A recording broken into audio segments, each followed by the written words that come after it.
ہم وہی کہیں گے جو ہمارا دین ہم کو بتاتا ہے. عمل کرو تو تمہارا بھلا ہے، نہیں کوئی عمل کرے تو نقصان ہمارا نہیں ہے اسی کا. تعالی وبرکاتہ.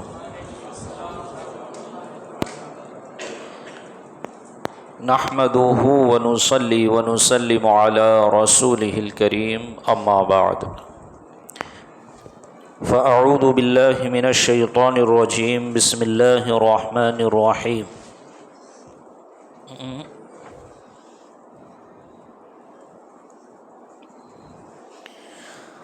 ورتل القرآن ترتيلا. قال رسول الله صلى الله عليه وسلم من تعلم القرآن وعلمه خيركم من تعلم القرآن وعلمه. صدق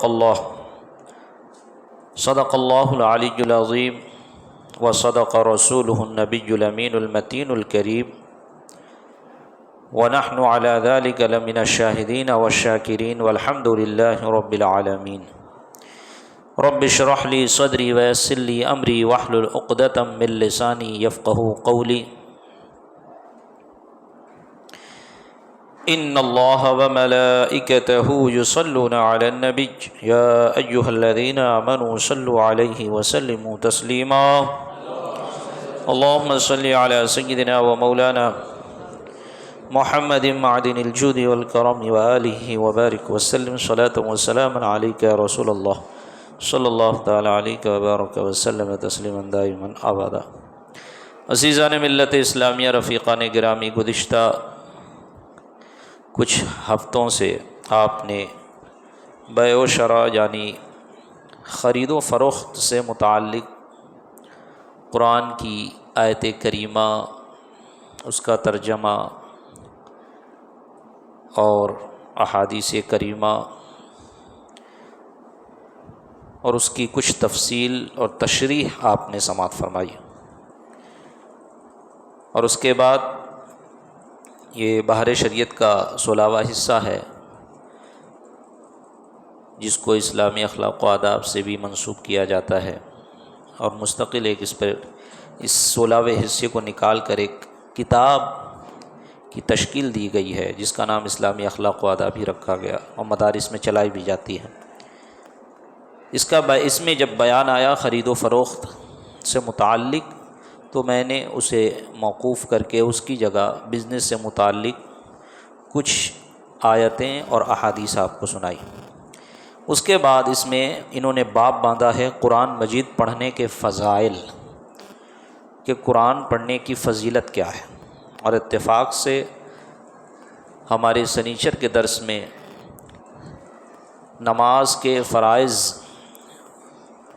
سے متعلق جو درس ہو رہا ہے اس میں بھی قراءت سے متعلق گزشتہ 2-3 سنیچر آپ نے کچھ مسائل سماعت فرمائے. تو آئیے اب قرآن پڑھنے کے کیا فضائل ہے اس سے متعلق احادیث سماعت فرمائے، اور انشاءاللہ یہ آئندہ 1-2 ہفتے تک اسی سے متعلق درس چلے گا کہ اس میں نبی پاک صلی اللہ علیہ وسلم کی وہ احادیث بھی انہوں نے جمع کی کہ جس میں دیگر صورتوں اور آیتوں کی فضیلت بیان ہوئی کہ ان کے پڑھنے کے کیا فضائل ہیں. تو لہٰذا یہ پورا بالتفصیل یعنی جتنی احادیث ہے کوشش کروں گا زیادہ سے زیادہ آپ تمامی حضرات کے گوش گزار کر سکوں. فرماتے ہیں کہ قرآن مجید پڑھنے اور پڑھانے کے بہت سے فضائل ہیں. اجمالی طور پر اتنا سمجھ لینا کافی ہے کہ یہ اللہ تعالیٰ کا کلام ہے، اس پر اسلام اور احکام اسلام کا مدار ہے. اس کی تلاوت کرنا، اس میں تدبر کرنا یعنی غور و فکر کرنا آدمی کو خدا تک پہنچاتا ہے. اس موقع پر اس سے متعلق چند حدیثیں ذکر کی جاتی ہیں. صحیح بخاری میں حضرت عثمان غنی رضی اللہ تعالی عنہ سے مروی کہ رسول اللہ صلی اللہ تعالی علیہ وسلم نے فرمایا، تم میں بہتر وہ شخص ہے جو قرآن سیکھے اور سکھائے. یہ خطبہ میں یہ حدیث میں نے پڑھی، خیرکم من تعلم القرآن وعلمہ، کہ تم میں کا بہتر شخص وہ ہے جو قرآن پڑھنا خود سیکھے اور دوسروں کو سکھائے۔ صحیح مسلم میں عقبہ بن عامر رضی اللہ تعالیٰ عنہ سے مروی کہ رسول اللہ صلی اللہ علیہ وسلم نے فرمایا، صحیح بخاری و مسلم میں ابو موسیٰ اشعری رضی اللہ تعالیٰ عنہ سے مروی کہ رسول اللہ صلی اللہ علیہ وسلم نے فرمایا، جو مومن قرآن پڑھتا ہے اس کی مثال ترنج کی سی ہے کہ خوشبو بھی اچھی ہے اور مزہ بھی اچھا ہے، اور جو مومن قرآن نہیں پڑھتا وہ کھجور کی مثل ہے کہ اس میں خوشبو نہیں مگر مزہ شیریں ہیں، اور جو منافق قرآن نہیں پڑھتا وہ اندرائن یا اندرائن کی مثل ہے کہ اس میں خوشبو نہیں اور مزہ کڑوا ہے، اور جو منافق قرآن پڑھتا ہے وہ پھول کی مثل ہے کہ اس میں خوشبو ہے مگر مزہ کڑوا ہے۔ صحیح مسلم میں حضرت عمر رضی اللہ تعالیٰ عنہ سے مروی کہ رسول اللہ صلی اللہ علیہ وسلم نے فرمایا، اللہ تعالیٰ اس کتاب سے بہت لوگوں کو بلند کرتا ہے اور بہتوں کو پست کرتا ہے، یعنی جو اس پر ایمان لاتے اور عمل کرتے ہیں ان کے لیے بلندی ہے اور دوسروں کے لیے پستی ہے، یعنی جو اس پر ایمان نہ لائے اور اس پر عمل نہ کرے ان کے لیے پستی ہے۔ صحیح بخاری و مسلم میں حضرت عائشہ رضی اللہ تعالیٰ عنہ سے مروی کہ رسول اللہ صلی اللہ علیہ وسلم نے فرمایا، جو قرآن پڑھنے میں ماہر ہے وہ کرامن کاتبین کے ساتھ ہے، یعنی بہتر طریقے سے قرآن صاف و شفاف لب و لہجے میں مخارج و صفات کے ساتھ ادا کر کے پڑھے تو وہ کیا ہے؟ فرمایا کس کے ساتھ ہے؟ وہ کرامن کاتبین کے ساتھ ہے۔ اور جو شخص رک رک کر قرآن پڑھتا ہے اور اس پر شاق ہے، یعنی پڑھنا دشوار ہے، یعنی اس کی زبان آسانی سے نہیں چلتی، تکلیف کے ساتھ ادا کرتا ہے حروف کو، تو اس کے لیے 2 اجر ہے، اس کے لیے 2 اجر ہے۔ ایک اجر تو یہ کہ قرآن شریف پڑھنے کی پڑھ رہا ہے، دوسری یہ کہ وہ کوشش کر رہا ہے، وہ پڑھ نہیں پا رہا ہے اس کے باوجود کوشش کر رہا ہے کہ صحیح طور پر پڑھ سکوں، تو اس کے لیے 1 اجر نہیں 2 اجر ہے۔ شرح سنہ میں عبد الرحمن بن عوف رضی اللہ تعالیٰ عنہ سے مروی کہ نبی کریم صلی اللہ علیہ وسلم نے فرمایا، 3 چیزیں قیامت کے دن عرش کے نیچے ہوں گی۔ ایک قرآن کہ یہ بندوں کے لیے جھگڑا کرے گا، اس کے لیے ظاہر و باطن ہے، اور امانت اور رشتہ پکارے گا کہ جس نے مجھے ملایا اسے اللہ عز و جل ملائے گا، اور جس نے مجھے کاٹا اللہ عز و جل اسے کاٹے گا۔ قرآن شریف اپنے پڑھنے والوں کی شفاعت کرے گا، آپ نے سنا ہوگا نا۔ تو یہ عرش کے نیچے یہ 3 چیزیں رہیں گی، کون کون؟ قرآن شریف، صلہ رحمی اور امانت، رشتہ اور امانت، یہ 3 چیز۔ اور امانت اور رشتہ یہ پکاریں گے جس نے ہماری حفاظت کی اور جس نے ہمیں ملایا، کیا مطلب؟ جس نے امانت رکھی اس کو پورا امانت حق ادا کیا، امانت میں خیانت نہ کی، یا جس نے اپنے رشتہ داروں سے رشتہ داری رکھی، صلہ رحمی رکھی، قطع رحمی نہ کری۔ سمجھ میں آئی بات؟ قطع رحمی نہ کری، رشتوں کو کاٹا نہیں، یا رشتوں کو کاٹا، اگر کاٹتا بھی ہے تو اللہ اور اس کے رسول کی رضا کے لیے، الحب للہ والبغض فی اللہ، تو اس کو قطع رحمی نہیں کہا جائے گا۔ قطع رحمی یہاں پر کہ مسلمان بھائی سے رشتہ کاٹنا، قطع رحمی کرنا، اور قطع رحمی اللہ تبارک و تعالیٰ کو سخت ناپسند ہے، اور صلہ رحمی اللہ تبارک و تعالیٰ کو بہت پسند ہے۔ اب دیکھیں یہ جو عرش کے نیچے یہ تینوں ہوں گے، تو یہ جو کہہ رہا ہے کیا ہے؟ رشتہ پکارے گا، امانت پکارے گا کہ جس نے مجھے ملایا اس کو اللہ تبارک و تعالیٰ ملائے گا، اور جس نے مجھے کاٹا اس کو اللہ تبارک و تعالیٰ کاٹے گا۔ تو اس سے سمجھنا چاہیے کہ صلہ رحمی کتنی بڑی چیز ہے، سمجھے؟ اور قطع رحمی کتنی بری چیز ہے کہ شب برات سے متعلق اور شب قدر سے متعلق آیا کہ اس دن مسلمانوں کی مغفرت کی جاتی ہے، گناہ گار مومنوں کی مغفرت کی جاتی ہے اور ان کی توبہ قبول کی جاتی ہے، لیکن ان لوگوں کو چھوڑ دیا جاتا ہے جو آپس میں ایک دوسرے سے رشتہ کاٹے ہوئے ہیں، قطع رحمی کی ہوئے۔ اللہ تعالیٰ فرماتا ہے ان کو چھوڑ دو، جب یہ خود صلح کر لیں گے اس کے بعد یہ خود صلح کر کے ہماری بارگاہ میں آئیں گے تب دیکھا جائے گا۔ اور تب ان کی بخشش ہوگی. ان کو اسی حالت میں چھوڑ دو کہ آپس میں ایک دوسرے سے صلح کر لیں. ہمیشہ سے ہم یہ سنتے آئے ہیں، اس پر غور کرنا چاہیے. امام احمد و ترمذی و ابو داؤد و نسائی نے عبداللہ بن عمرو رضی اللہ تعالی عنہما سے روایت کی کہ رسول اللہ صلی اللہ علیہ وسلم نے فرمایا، صاحب قرآن سے کہا جائے گا کہ پڑھ اور چڑھ اور ترتیل کے ساتھ پڑھ، جس طرح دنیا میں ترتیل کے ساتھ پڑھتا تھا. تیری منزل آخری آیت جو تو پڑھے گا وہاں ہے. سمجھ میں آئی بات؟ یعنی قرآن شریف پڑھتے جا اور چڑھتا جا، جتنا قرآن یاد ہے پڑھتا جا، چڑھتا جا. جہاں تیری آخری آیت، جہاں تک تجھے قرآن یاد ہے وہاں تک جنت میں تیری زمین، اور اللہ تبارک و تعالیٰ نے تجھے وہ عطا کیا.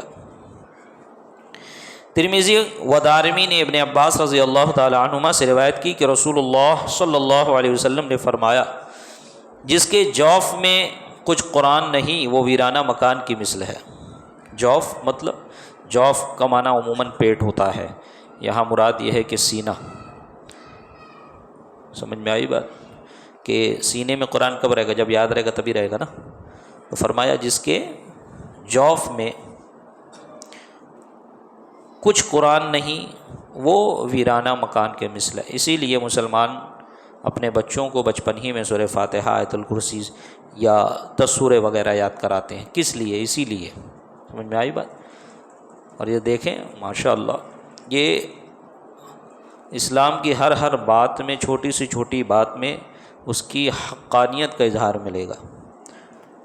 یہ معجزہ ہے قرآن کا. یہ فقط پوری دنیا میں یہی ایک ایسا مذہب ہے کہ جس کی سب سے معتبر اور سب سے برگزیدہ کتاب کے یاد کرنے والے اور اس کے حافظ ہر گھر میں چھوٹے چھوٹے بچے مل جائیں گے. ہر گھر کے بچوں کو سورہ فاتحہ یاد، آیت الکرسی یاد، آمن الرسول یاد ہے نا. ہر گھر کے بچوں کو 10 سورے میں سے کچھ نہ کچھ یاد. یہ کیسے ہوتا ہے؟ یہ اللہ نے وَلَقَدْ يَسَّرْنَا الْقُرْآنَ فرمایا، جو وَلَقَدْ يَسَّرْنَا الْقُرْآنَ لِلذِّكْرِ فَهَلْ مِن مُدَّكِرٍ، کہ ہم نے قرآن کو آسان کیا تو کوئی ہے اس کو یاد کرنے والا. اتنا آسان ہے کہ مسلمان کا بچہ یاد کر رہا ہے. حضرت غالباً علامہ اسد الافاضل علیہ رحمۃ الرضوان سے ایک مرتبہ مناظرہ ہو رہا تھا ایک پنڈت کا. تو اس نے کہا، مولانا دیکھو، ہم کو تمہارے قرآن کے 18 پارہ یاد ہے، آدھا قرآن یاد ہے. بولے تم میں کوئی ایسا ہے جو ہماری کتاب یاد کرے؟ تو علامہ اسد الافاضل نے فرمایا، بیوقوف، یہ تیری بڑائی نہیں، یہ ہماری بڑائی ہے کہ اللہ نے ہمارے قرآن کو اتنا آسان کیا ہے کہ مسلمان تو مسلمان، غیر مسلم بھی یاد کر رہے ہیں. تو یہی تو اس کی حقانیت کی علامت ہے. ورنہ پہلے کے انبیاء کرام پہ جو صحائف اور جو کتابیں نازل ہوئی وہ صرف انبیاء کو یاد رہتی یا علماء کو یاد رہتی، اس کے علاوہ کسی کو نہیں. لیکن یہ قرآن کا اعجاز ہے کہ قرآن ہر گھر میں، مسلمان کے گھر کے بچوں میں، بڑوں میں کچھ نہ کچھ یاد ہے ہی، کچھ نہ کچھ یاد ہے. اور ہمارا ماشاءاللہ ابھی بھی دیکھیں کہ نہ سلطنت اسلامیہ ہے، نہ اسلامی حکومت ہے، اس کے باوجود یہ تو زوال کا وقت ہے نا. زوال سے مراد یہ مسلمانوں کے زوال کا وقت چل رہا ہے نا. مسلمان زوال میں ہے، پستی میں ہے، پسماندہ قوم مانی جا رہی ہیں. اس کے باوجود الحمدللہ کہ ہمیں اسلام پہ عمل کرنے میں کوئی رکاوٹ نہیں. اسلام کا کوئی حکم ہم سے پوشیدہ نہیں، نہ قرآن کی کوئی آیت ہم سے چھوٹی ہوئی ہے، یعنی کہ سب مہیا ہے. نہ کوئی مسئلہ ایسا ہے کہ جس پہ ہمیں عمل کرنے کے لیے یا جس کا حکم تلاش کرنے کے لیے ہمیں پریشانی ہو. یہ اعجاز اسلام نہیں، اعجاز قرآن نہیں، اور حقانیت اسلام نہیں تو اور کیا ہے. سمجھ میں آئی بات؟ تو لہٰذا ہمیں اس کی قدر کرنا چاہیے. اور جیسا ہمارا یہ ماحول چلا آیا ہے اب تک، ہمارے بزرگوں نے گھر کے دادا دادی، نانا نانی نے باقی رکھا ہے، وہ ہمیں آگے بھی باقی رکھنا چاہیے. بندہ فجر نہیں پڑھتا ہے، صبح اٹھ کے کام پہ جاتا ہے، شام میں 7 بجے آتا ہے، تو اس کو گھر میں ہر فیسلٹیز چاہیے. آیا ہے، نہائے دھوئے گا، چائے دیا جائے، کھانا دیا جائے، تھوڑا سا موبائل دیکھا، لیپ ٹاپ دیکھا، کمپیوٹر دیکھا، سو گیا، پھر صبح نکل گیا، تو بچے پہ دھیان کب دے گا؟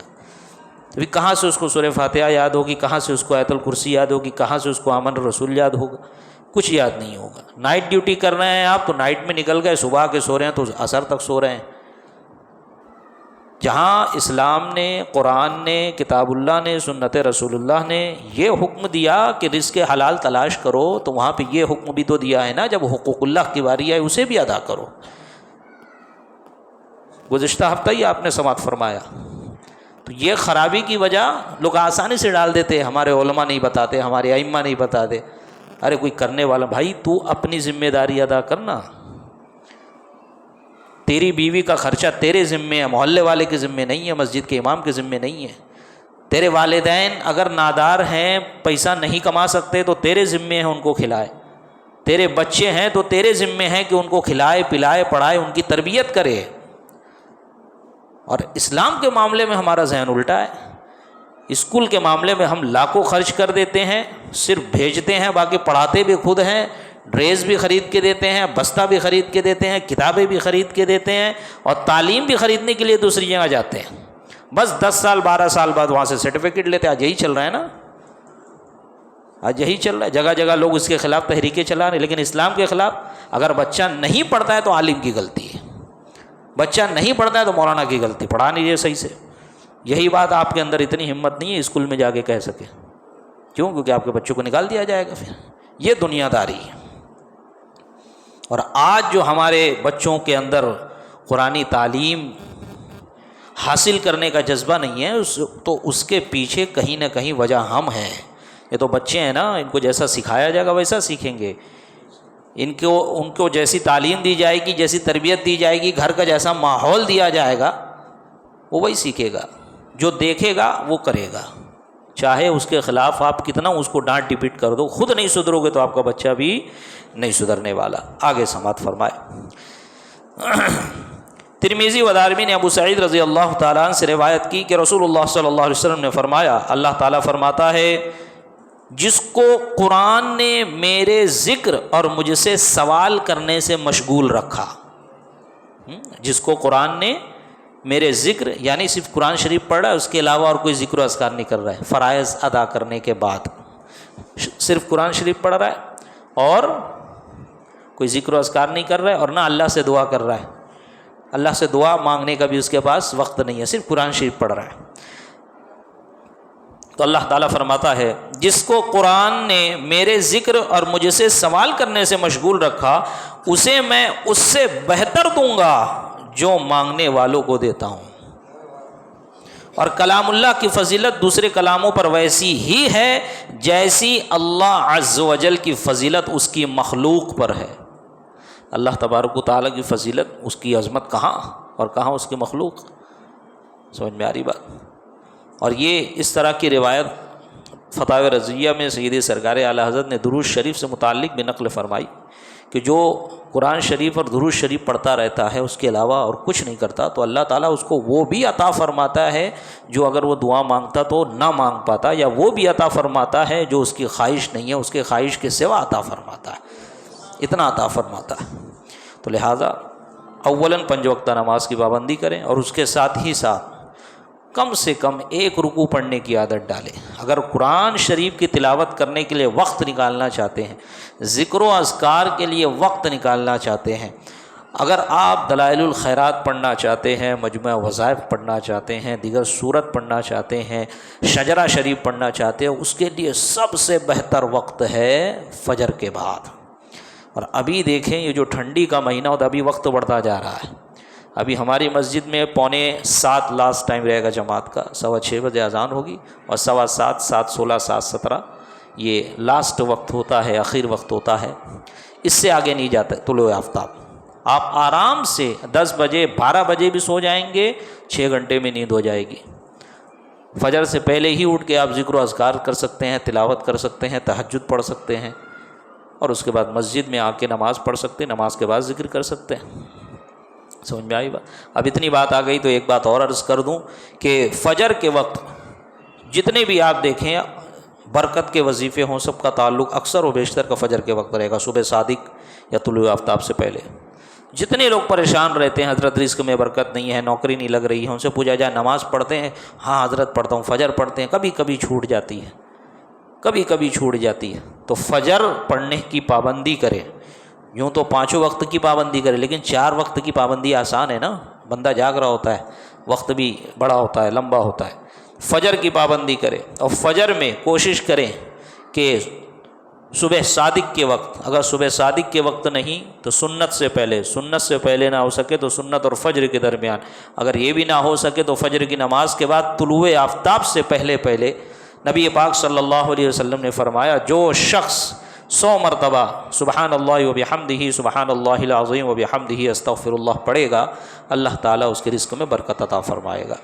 اور یہ ایک صحابی نبی پاک صلی اللہ علیہ وسلم کی بارگاہ میں حاضر ہوئے، عرض کی یا رسول اللہ مجھ کو فاقہ کشی نے گھیر رکھا ہے۔ تو نبی پاک نے فرمایا تو وہ تسبیح کیوں نہیں پڑھتا جو ملائکہ پڑھتے ہیں، وہ تسبیح پڑھ۔ جب وہ تسبیح کیا ہے؟ یہی سبحان اللہ و بحمدہ سبحان اللہ العظیم و بحمدہ استغفر اللہ، اور اس کا وقت بھی آپ نے بتایا۔ جب انہوں نے اس کو پڑھنا شروع کیا تو 1 ہفتے کے بعد نبی پاک صلی اللہ علیہ وسلم کی بارگاہ میں حاضر ہوئے اور عرض کی یا رسول اللہ مجھے اس کے پڑھنے کی اتنی برکت ملی کہ دنیا میرے سامنے سے آ رہی ہے، میرے پیچھے سے آ رہی ہے، میرے دائیں سے آتی ہے، میرے بائیں سے آتی ہے، میرے اوپر سے آتی ہے، نیچے سے آتی ہے، مجھے سمجھ نہیں آتا کیا اٹھاؤں کیا رکھوں۔ اتنی برکت ہوئی، اتنی برکت اللہ تبارک و تعالیٰ نے دی۔ اور سیدی سرکار اعلیٰ حضرت نے فرمایا کہ اس کا بہتر وقت ہے کہ سنت اور فجر کے درمیان یہ تسبیح پڑھی جائے۔ سمجھ میں آئی بات؟ تو لہٰذا جو ہمارے نوجوان بھائی پریشان ہیں، جو ہمارے عیالدار بھائی پریشان ہیں رزق کی تنگی کی وجہ سے، تو اولاً وہ اپنے اخلاق سدھارے، اپنے کردار سدھارے، نمازوں کی پابندی کرے، اور سب سے بہتر میں سمجھتا ہوں یہ وظیفہ آسان وظیفہ ہے۔ فجر کی پابندی کریں گے تو انشاءاللہ 4 وقت کی پابندی آٹومیٹک ہو جائے گی، کہ فجر کے میں اٹھنا ہی یہ سمجھ لیجئے شیطان پر پہلی فتح ہے۔ آئیے 1-2 حدیث اور سماعت فرمائیں انشاءاللہ۔ اگلے ہفتے مخصوص آیتوں اور صورتوں سے متعلق جو فضائل ہیں آئی ہیں وہ آپ کے گوش گزار کرنے کی کوشش کروں گا۔ ترمذی و دارمی نے عبداللہ بن مسعود رضی اللہ تعالیٰ عنہ سے روایت کی کہ رسول اللہ صلی اللہ علیہ وسلم نے فرمایا جو شخص کلام اللہ کا 1 حرف پڑھے گا اس کو 1 نیکی ملے گی جو 10 کے برابر ہوگی۔ میں یہ نہیں کہتا کہ الف لام میم 1 حرف ہے، بلکہ الف 1 حرف ہے، لام دوسرا حرف ہے اور میم تیسرا حرف ہے۔ جو الف لام میم پڑھے گا اس کو 30 نیکی ملے گی۔ اور یہاں پر ایک بات عرض کر دوں میں، وہ یہ کہ آپ نے سنا ہوگا کہ بڑی کتابیں، مشہور کتابیں 4 ہیں، ہے نا؟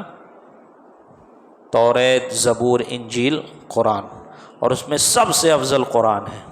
تو سب سے افضل جو قرآن ہے وہ اس معنی میں ہے کہ اس کا ثواب سب سے زیادہ ہے، اس لیے افضل، ورنہ خدا تعالیٰ کے کلام میں کچھ افضل مفضول نہیں ہے۔ یہ بھی خدا کا کلام ہے، وہ بھی خدا کا کلام ہے۔ سمجھ میں آئی بات؟ تو سب برابر ہے رتبے میں۔ فضیلت کس چیز میں ہے؟ ثواب کی وجہ سے فضیلت ہے قرآن کو، کہ قرآن کی یہ خاصیت ہے کہ قرآن کا 1 حرف پڑھیں گے تو آپ کو 10 ثواب ملے گا، اس لحاظ سے قرآن کی فضیلت ہے۔ ابو داؤد نے معاذ جوہنی رضی اللہ تعالیٰ عنہ سے روایت کی کہ رسول اللہ صلی اللہ علیہ وسلم نے فرمایا جس نے قرآن پڑھا اور جو کچھ اس میں ہے اس پر عمل کیا۔ دیکھو یہ حافظوں سے متعلق، یہ حافظوں سے متعلق۔ میں ایک بات اور عرض کر دوں، میں کچھ بغض اور حسد میں نہیں کہہ رہا، بلکہ فقط اصلاح کی غرض سے کہہ رہا ہوں کہ قرآن یاد کرنا الگ شے ہے، قرآن کی تعلیم حاصل کرنا، کہ اس میں حرام و حلال کی تعلیم حاصل کرنا، یہ الگ شے ہے۔ سمجھ میں آئی بات؟ قرآن یاد کرنے سے کسی بندے کو وہ قرآن کا فقط الفاظ کا حافظ ہوگا، وہ اسے قرآن یاد رہے گا، اس لیے پھر الگ سے مولانا بنا جاتا ہے نا، 9 سال کا کورس، پھر اس کے بعد 2 سال مفتی کا کورس، پھر اس کے بعد اب تو اگر ایک پرٹیکولر سبجیکٹ پہ بندہ دھیان دینا چاہتا ہے، ایک مستقل فن پہ کیا کرنا چاہتا ہے، وہ فقہ پڑھنا چاہتا ہے، حدیث پڑھنا چاہتا ہے، اصول حدیث پڑھنا چاہتا ہے، اصول دین پڑھنا چاہتا ہے، تو اس سے متعلق بھی کہیں کہیں ہمارے ہندوستان میں آپ کو مدارس میں اس کی تعلیم مل جائے گی، ورنہ آؤٹ آف کنٹری لوگ جاتے ہیں، قاہرہ جاتے ہیں، پہلے لوگ شام اور بغداد اور یمن بھی جایا کرتے تھے۔ تو کس لیے جاتے ہیں؟ اسی لیے کہ تاکہ اس میں مہارت حاصل کرے۔ قرآن یاد کر لینا بندہ بہت بڑی فضیلت ہے، لیکن وہ عالم نہیں ہو جاتا، وہ مفتی نہیں ہو جاتا۔ اور جو قرآن کی حافظ کی فضیلت بتائی گئی، جو ہمارے علماء اور مقررین مدرسے کے جلسوں میں عام طور پر تقریر کرتے ہیں کہ اپنے بچوں کو حافظ بناؤ، آج تم حافظ بناؤ گے تو کل تمہارے سر پہ تاج پہنایا جائے گا۔ بے شک حق ہے یہ حدیث، اور وہی حدیث میں پڑھنے جا رہا ہوں، لیکن سنیں پوری حدیث کہ کس حافظ کے والدین کے سر پہ تاج پہنایا جائے گا، اور پھر اس حدیث میں وہ حافظ صاحب خود بھی اپنے آپ کو رکھیں اور دیکھیں کیا میں اس لائق ہوں کہ میرے والدین کو کل بروز قیامت ان کے سر پہ تاج پہنایا جائے۔ نبی پاک صلی اللہ علیہ وسلم نے فرمایا جس نے قرآن پڑھا اور جو کچھ اس میں ہے اس پر عمل کیا، اس کے والدین کو قیامت کے دن تاج پہنایا جائے گا۔ جس کی روشنی سورج سے اچھی ہے، اگر وہ تمہارے گھروں میں ہوتا تو اب خود اس عمل کرنے والے کے متعلق تمہارا کیا گمان ہے۔ رسول اللہ صلی اللہ علیہ وسلم نے فرمایا جس نے قرآن پڑھا اور اس کو یاد کر لیا، اس کے حلال کو حلال سمجھا، حرام کو حرام جانا، اس کے گھر والوں میں سے 10 شخصوں کے بارے میں اللہ تعالیٰ اس کی شفاعت قبول فرمائے گا جن پر جہنم واجب ہو چکا تھا۔ سمجھ میں آئی بات؟ اسی لیے ہمارے اساتذہ ہمیں کہتے تھے، ہم اپنے پرانے اساتذہ کی طرف نظر کرتے ہیں نا، جو 50 سال کے ہیں، 60 سال کے ہیں، جو فقط حافظ ہیں، تو ان کا عالم یہ ہے کہ ہوتے تو فقط حافظ تھے وہ، اور ہوتے تو فقط حافظ ہیں، لیکن الحمدللہ ضروری مسائل پہ ان کی پختہ گرفت ہوتی کہ ان کو نماز کا پورا مکمل طریقہ اس حیثیت سے کہ وہ مصلی پہ کھڑے ہو کر امامت کر سکیں۔ ورنہ آپ مجھے بتائیں ذرا کہ ایک بندہ امامت کرے اور اس کو مسائل امامت کے پورے معلوم نہ ہو، کیونکہ عوام کو امامت کے مسائل نہیں معلوم ہوں گے نا، عوام کو کیا ضرورت ہے؟ عوام تو ہے جو پیچھے کھڑے ہو کے پڑھے، امام تو ایک ہوتا ہے نا، تو اس پر لازم ہے کہ امامت سے متعلق سارے مسائل جانے وہ، کیونکہ وہ اس کے فرائض ہیں۔ اور عوام جو نماز پڑھتی ہے اس پر لازم ہے کہ وہ نماز کے تمام مسائل جانے۔ اگر وہ امامت سے متعلق مسائل نہیں جانتی تو امامت اس کو امامت کا حق نہیں ہوگا۔ کہاں مسجد کی بات نہیں کر رہا ہوں، کبھی ایمرجنسی آ گئی، جیسے ابھی لاک ڈاؤن وغیرہ میں ہم اپنے گھر میں امامت کر رہے تھے نا، تو اپنے گھر میں امامت کر رہے تھے، کس طرح کر رہے تھے؟ جس کا قرآن ہی درست نہیں وہ امامت کہاں سے کرے گا؟ جس کی داڑھی ہی نہیں وہ امامت کہاں سے کرے گا؟ تو سب فاسق و مولین ہوئے۔ جس کی نماز ہی درست نہیں وہ امامت کیسے کرے گا؟ تو یہ لازم و ضروری ہوا حافظوں کے لیے کہ کھڑے ہو کر وہ مصلی پر قرآن پڑھا رہے ہیں، قرآن سنا رہے ہیں، تو ان پر لازم ہے کہ وہ اتنا علم حاصل کریں کہ جس سے ان کی نماز درست ہو جائے، جن سے ان کے خود کی عبادت درست ہو جائے۔ اور ہم اپنے اساتذہ کو دیکھتے، ہمیں بھی انوار شریعت، قانون شریعت ہفتے میں ایک بار پڑھائی جاتی، مسائل یاد کرائے جاتے، اور جو بچے فارغ ہونے والے ہوتے یعنی کہ اب جن کا ختم ہو رہا ہے، جو اب تراویح پڑھائیں گے جا کے، ان کی پریکٹس بھی کرائی جاتی مدارس میں کہ ان کی باری لگائی جاتی، یہ فجر پڑھائے گا، یہ ظہر پڑھائے گا، یہ عصر پڑھائے گا، یہ مغرب پڑھائے گا، یہ عشاء پڑھائے گا۔ نام لگتا جو نہیں پڑھاتے، پہنچ نہیں پاتے، اس کو سزا بھی دی جاتی کہ اپنی باری پہ پہنچے کیوں نہیں تم۔ تو اب وہاں پر پڑھانا اس لیے کہ تمام پیچھے علماء ہے، حفاظ ہے، اساتذہ کرام ہیں، یہاں نماز درست ہو جائے گی تو باہر تو بدرجہ والا درست رہے گی۔ تو یہ اکثر و بیشتر مدارس میں یہ چیز اسی لیے رکھی جاتی ہے۔ سمجھ میں آئی بات؟ تو اب اس کا مطلب یہ نہیں کہ قرآن شریف یاد کر لیے تو چھوڑ دیا جائے، نہیں، یعنی صرف قرآن سے ہی منسلک رہیں، قرآن پڑھتے رہیں، مسئلے مسائل نہ سیکھیں، اپنے آپ کو سدھارنے کی کوشش نہ کریں۔ یا یہ آپ لوگوں سے متعلق دوسری بات کہوں میں کہ ہر نبی پاک صلی اللہ علیہ وسلم کی حدیث سن لیں آپ، مشکات شریف کی حدیث ہے یہ کہ نبی پاک صلی اللہ علیہ وسلم نے ارشاد فرمایا کہ جس کا مفہوم یہ ہوتا ہے کہ جس نے کسی غیر مفتی سے یا جس نے کسی غیر عالم سے استفتاء کیا، سوال پوچھا، تو سوال پوچھنے والا پہلے گناہ گار، کہ جب معلوم ہے کہ وہ عالم نہیں ہے تو اس سے سوال پوچھا کیوں؟ ہے نا؟ جب معلوم ہے کہ وہ عالم نہیں ہے، آپ کی طبیعت خراب ہوگی، آپ ڈاکٹر کے پاس بھاگیں گے یا کہیں کسی کے بھی پاس جائیں گے کہ بھائی کوئی دوا دے دو، نکال کے کچھ علاج کر دو؟ آپ ڈاکٹر کے پاس جائیں گے نا، کیوں؟ کیونکہ آپ کو معلوم ہے علاج وہ کرے گا۔ ہم اپنی جان کے لیے اتنا سوچتے ہیں، اور دین کے لیے بس کہیں سے بھی مل جائے اپنی تسکین ہو جائے، ارے فلانے نے تو بولا ہے، وہ غلط بولیں گے کیا؟ اور جب اسی کی مخالفت کی بات آتی ہے تو اگر وہ صحیح بات بھی کر رہا ہو تو غلط ٹھہرائیں گے۔ کیوں؟ کیونکہ اس سے بغض ہے، حسد ہے۔ تو لہٰذا اپنا دین کس سے لے رہے ہیں یہ بھی دیکھیں، اور یہ علماء کی بھی ذمہ داری ہوتی ہے۔ یہ کس کا قول ہے میرے ذہن میں نہیں، لیکن کسی بڑے مجتہد کا یا بڑے عالم کا یا کسی برگزیدہ شخصیت کا قول ہے کہ لا اعلم، میں نہیں جانتا، یہ نصف علم ہے، آدھا علم ہے، آدھا کیا؟ لا اعلم، میں نہیں جانتا، یہ آدھا علم ہے۔ اس پہ غور کریں آپ تو سمجھ میں آئے گی بات، نہیں سمجھ میں آتی تو میں بتا دوں پھر غور کرنا کہ بندے کو جب معلوم ہوگا کہاں منہ کھولنا ہے تو ہی منہ کھولے گا، بندے کو معلوم ہوگا کہاں کیا بتانا ہے نہیں بتانا ہے تبھی وہ کہے گا لا علم۔ لا علم بولنے کے لیے بھی علم چاہیے کہ کہاں کس کو کیا جواب دینا ہے، کہاں کس کو کیا جواب نہیں دینا ہے۔ اور جب انہوں نے کہا لا علم تو سامنے والے نے پوچھا حضور آپ کہتے ہیں لا علم کہ میں نہیں جانتا، لا علم کا مطلب میں نہیں جانتا، بولے آپ کہہ رہے ہیں؟ بولے ہاں میں کہہ رہا ہوں، کیونکہ لا علم یہ نصف علم ہے۔ ہر کوئی کوشش میں لگ جاتا ہے کہ کچھ نہ کچھ جواب دے ہی دوں، اپنی عزت بچا لے جاؤں، یہ غلط طریقہ ہے۔ جو مسئلہ معلوم ہے صاف صاف بتاؤ، نہیں معلوم بھائی میرے علم میں نہیں، اور صاف بات کہہ دے کہ بھائی میں اس کا اہل نہیں، آپ صاحب علم کے پاس جائے، جو اس کے اہل ہیں اس کے پاس جائے، یہ وہی کہے گا جس کو یہ مسئلہ معلوم ہوگا۔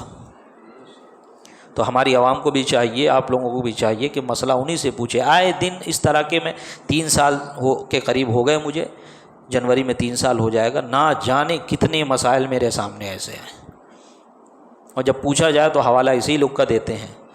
اب ان کی بھی غلطی، آپ کی بھی غلطی، بڑے مجرم آپ، میں نے حدیث بھی سنائی، بڑے مجرم آپ لوگ، بڑے مجرم وہ لوگ جو غیر عالم سے جا کر پوچھے۔